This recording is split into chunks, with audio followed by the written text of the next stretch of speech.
Welcome to today's video. Today's video is brought to you by Abhilash Shivram channel.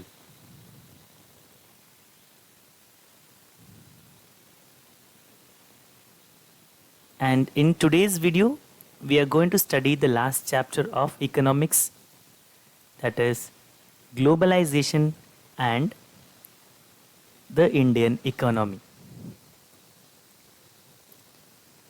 Let's begin with the chapter globalization and Indian economy. There are significant points here. The first one is role of MNC, interlinking of markets, integration of markets, globalization, factors affecting globalization, World Trade Organization, and the impacts of globalization. Before we begin, I'll give you an introduction. As consumers in today's world, some of us have a wide choice of goods and services before us. The latest models of digital cameras, mobile phones, and televisions made by the leading manufacturers of the world are within our reach. Every season, new models of automobiles can be seen on Indian roads. Gone are the days when Ambassador and Fiat were the only cars on Indian roads. Today, Indians are buying cars produced by nearly all the top companies in the world. A similar explosion of brands can be seen from other goods as well, from shirts to televisions. Such wide-ranging choice of goods in our markets is a relatively recent phenomenon. You wouldn't have found such a wide variety of goods in Indian markets even 2 decades back. In a matter of years, our markets have been transformed. How do we understand these transformations? What are the factors that are bringing about these changes? And how are these changes affecting the lives of the people? We shall get the answers in this chapter. So let's begin with point number 1. This is role of MNC. MNC is a multinational corporation. A MNC is a company that owns or controls production in more than one nation.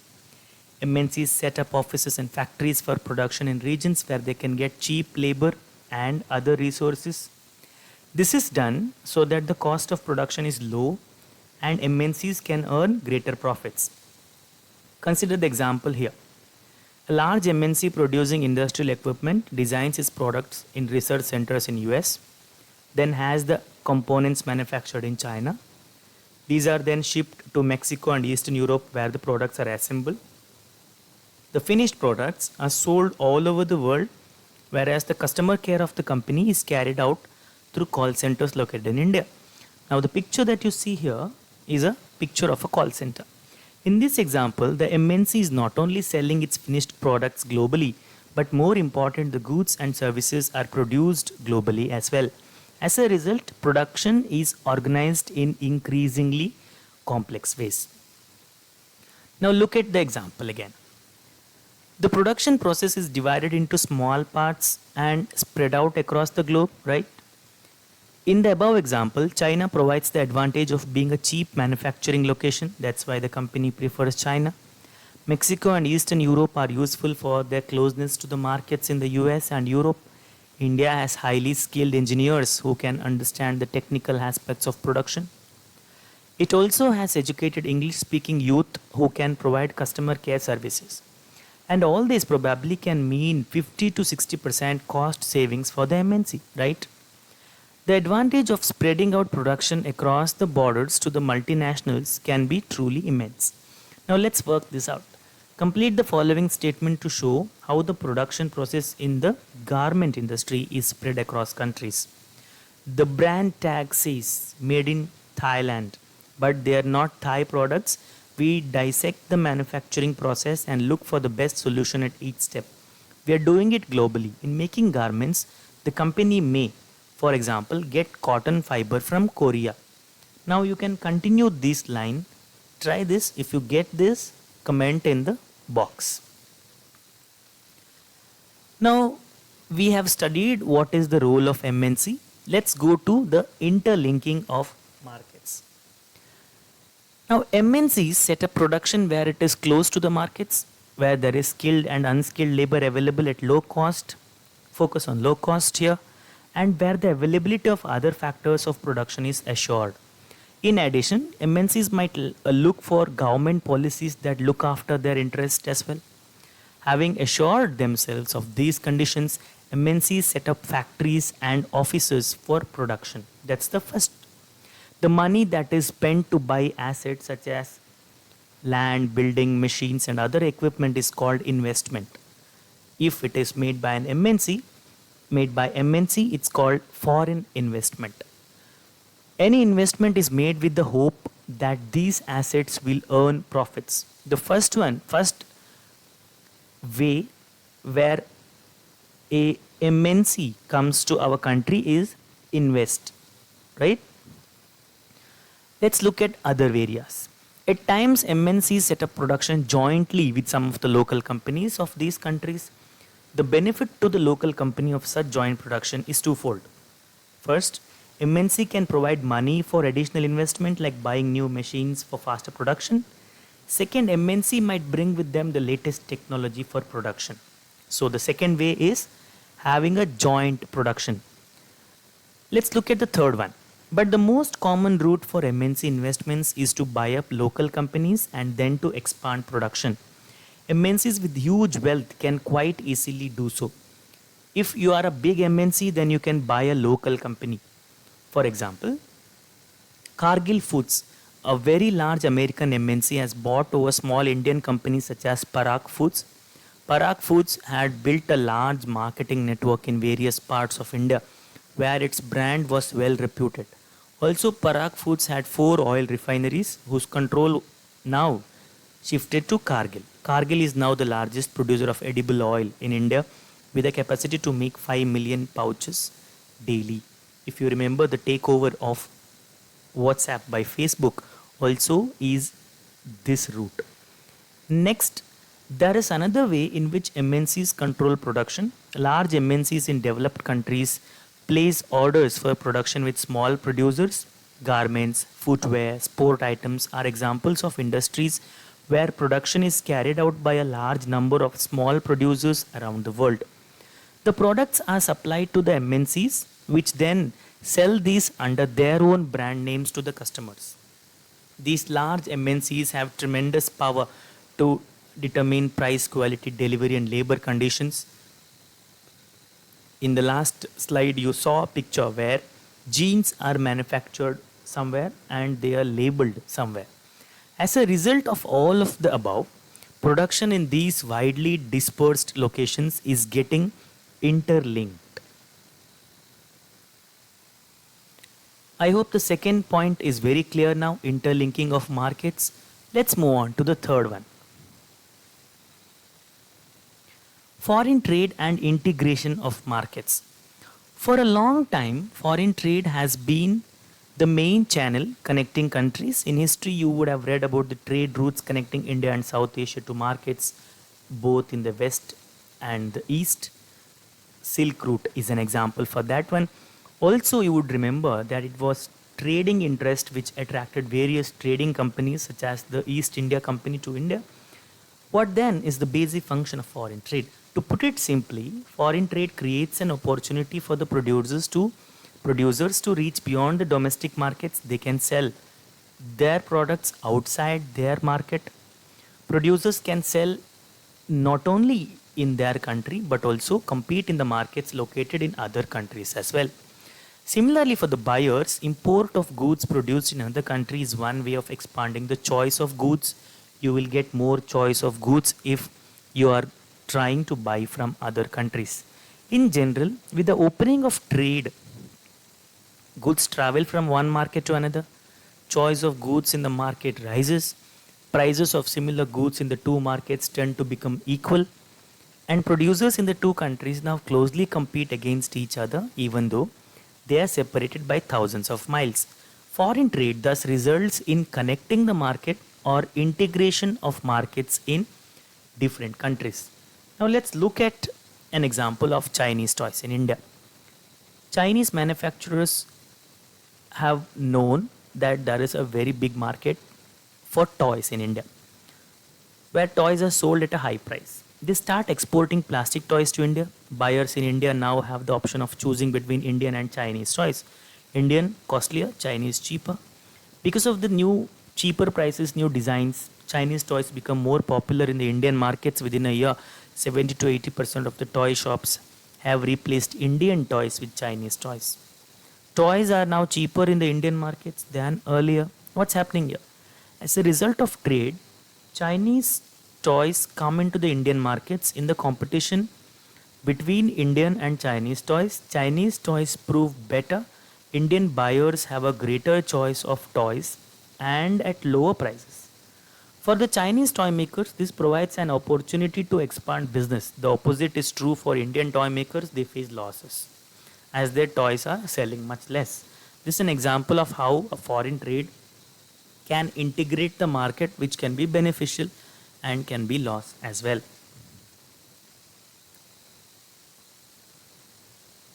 With the example of China, Chinese toys, I hope you have got what is integration of markets.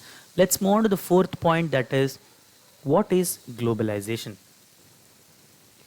In the past 2 to 3 decades, more and more MNCs have been looking for locations around the world which would be cheap for their production. Foreign investment by MNCs in these countries has been rising. At the same time, foreign trade between countries has been rising rapidly. A large part of the foreign trade is also controlled by MNCs. For instance, the car manufacturing plant of Ford Motors in India not only produces cars for the Indian markets, it also exports cars to other developing countries, exports car components for its many factories around the world. Likewise, activities of most MNCs involve substantial trade in goods and also services. The result of greater foreign investment and the greater foreign trade has been greater integration of production and markets across countries. We have studied that in interlinking and integration of markets. Globalization is this process of rapid integration or interconnection between the countries. You can see in the picture, globalization is fun, as he says, and she says, be careful, that's a world you're playing with, someday you will have to pay the price. Now, MNCs are playing a major role in the globalization process. More and more goods and services, investments, and technology are moving between countries. Most regions of the world are in closer contact with each other than a few decades back. Besides the movement of goods, services, investments, and technology, there is one more way in which the countries can be connected, that is through the people, right? They are looking for jobs, they travel from this to there.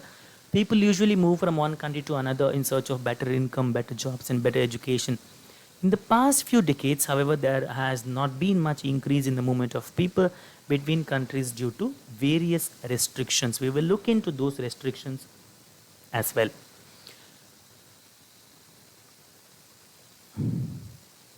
Right. Now, just to revise, we have studied the role of MNC, interlinking of markets, integration of markets, and what is globalization. Now let's look at the fifth one, that is factors affecting globalization, factors that have enabled globalization. Rapid improvement in technology has been one major factor that has stimulated the globalization process. For instance, the past 50 years have seen several improvements in transportation technology. This has made much faster delivery of goods across long distances possible at lower cost. Now this is an example of here the container for transport of goods. Goods are placed in containers that can be loaded intact onto ships, railways, planes, and trucks. Containers have led to huge reduction in port handling cost and increased the speed with which exports can reach the markets. Similarly, the cost of air transport has fallen. This has enabled much greater volume of goods being transported by airlines.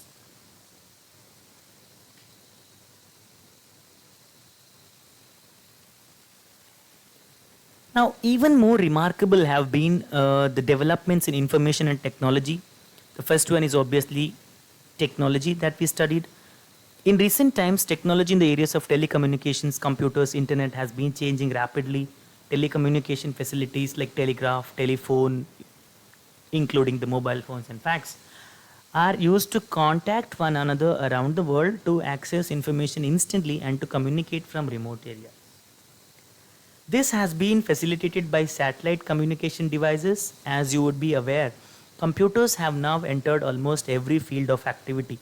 You might have also ventured into the amazing world of internet where you can obtain share information on almost anything that you want to know. Internet also allows us to send instant electronic mail, that's email, and talk, that's voicemail, across the world at negligible cost. Look at this picture using IT in globalization. News magazine published for London readers is to be designed printed in Delhi. The text of the magazine is sent through internet to Delhi office. The designers in the Delhi office get orders on how to design the magazine from the office in London. Integration of markets happening here using the telecommunication facilities. The designing is done on a computer. After printing, the magazines are sent by air to London. Transport, even the payment of money for designing and printing from a bank in London to a bank in Delhi is done instantly through the internet. That's e-banking. So again, the telecommunications come into play here.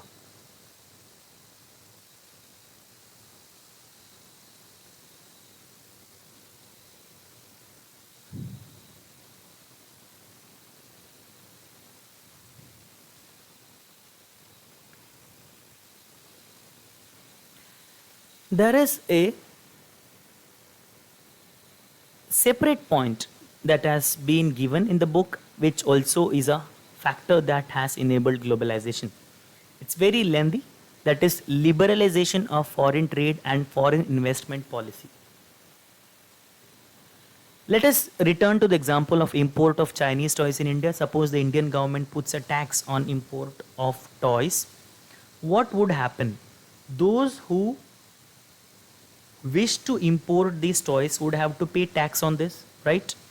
Because of the tax, buyers will have to pay a higher price on imported toys. Chinese toys will no longer be as cheap as in the Indian markets, and imports from China will automatically reduce. Now, Indian toy makers will prosper from it. Tax on imports is an example of trade barrier. It's called a barrier because some restrictions has been set up.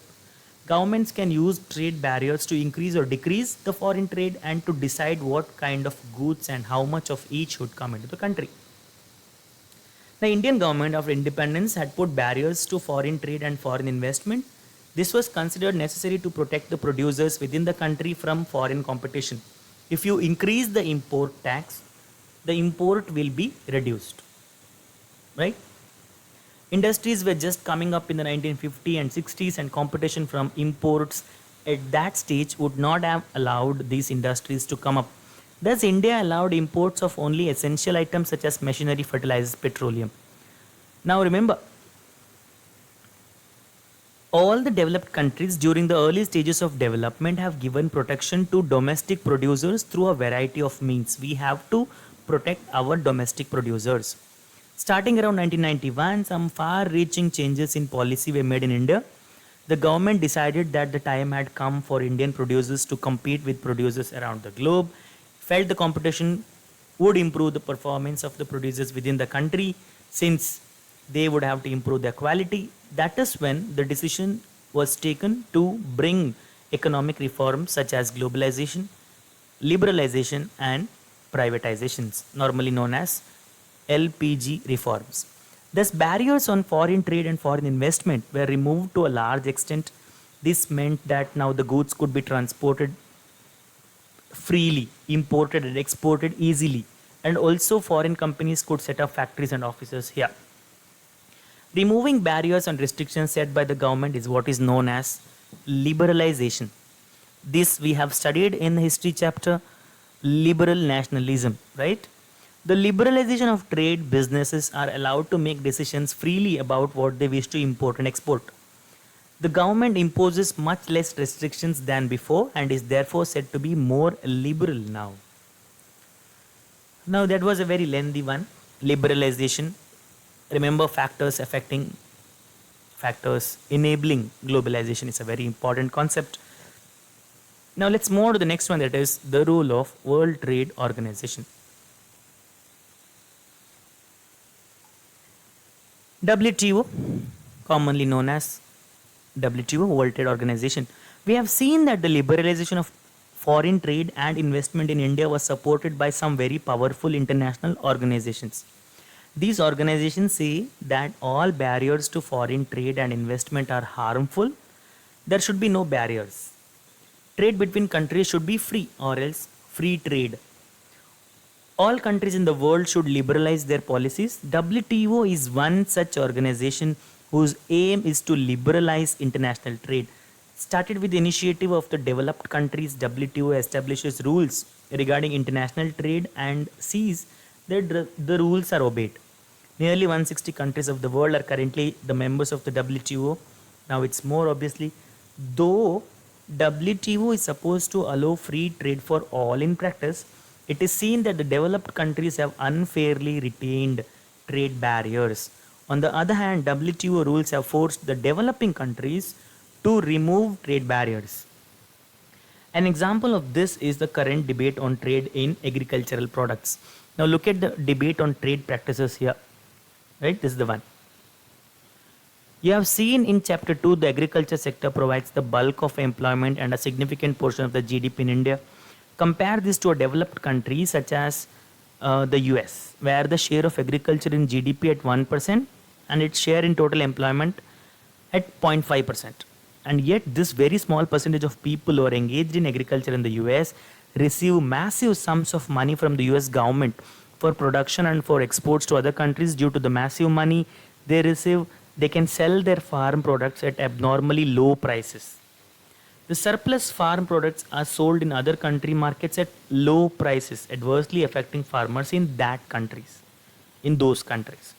Developing countries are therefore asking the developed country, we have reduced the trade barriers as per WTO rules, but you have ignored the rules of WTO and have continued to pay your farmers vast sums of money. You have asked our governments to stop supporting our farmers, but you are doing so yourselves. Is this free and fair trade, as the WTO says? The debate is ongoing, right? Now we have almost reached to the end of the chapter, that is impacts of globalization. There is positive impact and there is negative impact also. Now we'll begin with the impact of globalization. We'll begin with the first one, that is the positive impact. Because of the globalization, greater competition among producers, both local and foreign producers, we are getting a greater choice in products. We enjoy improved quality and lower prices, right? Second one, MNCs have increased their investment in India over the past 20 years. Investment in India is beneficial for us, like if the MNCs have been interested in industries such as cell phones, automobiles, electronics, soft drinks, fast food services, banking and urban areas. These products have a large number of buyers. In these industries and services, new jobs have been created.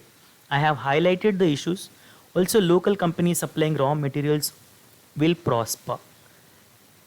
Secondly, several of the top Indian companies have been able to benefit from increased competition. They have invested in newer technology and production methods to raise their production to a global standard. Some maybe because of the joint production they have gained from the collaboration with foreign companies as well. Moreover, globalization has enabled some large Indian companies to emerge as multinationals themselves, like Tata Motors, Infosys, Ranbaxy, Asian Paints, Sundaram Fasteners, are some of the companies which are gaining recognition, spreading their operations worldwide. Globalization has also created new opportunities for companies providing services, particularly those involving information and technology. The Indian company producing a magazine for London-based company, I told you all those in the examples in the previous slide. What about the negative impacts?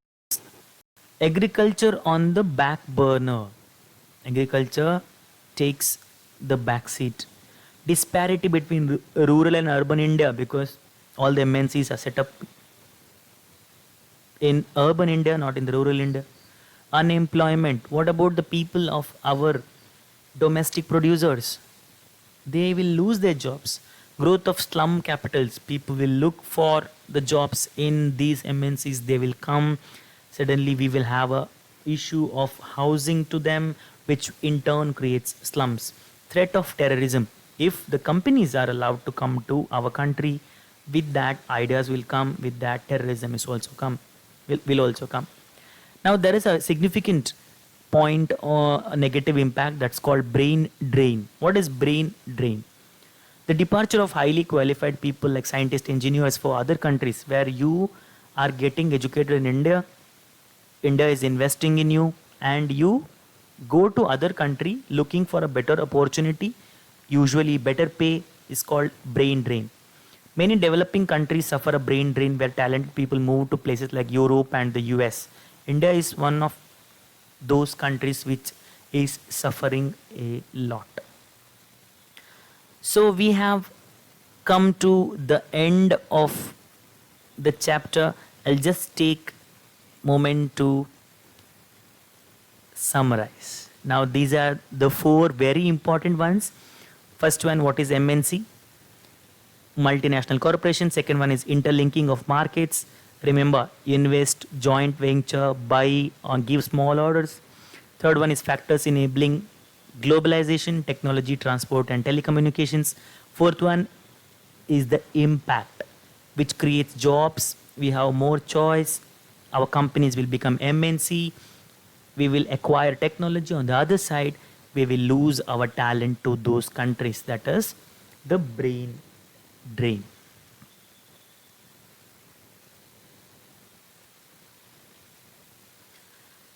That brings to the end of this chapter, guys. This is a whole chapter explained in a single video. I hope you have understood all those concepts. It was explained without omitting anything. I have taken the examples from the textbook and I have not skipped any explanations. It is ditto the textbook. So thank you for watching. If you have any questions, you can comment in the comment box or else the webinar. So thank you for watching. Till the next video, it's goodbye from me.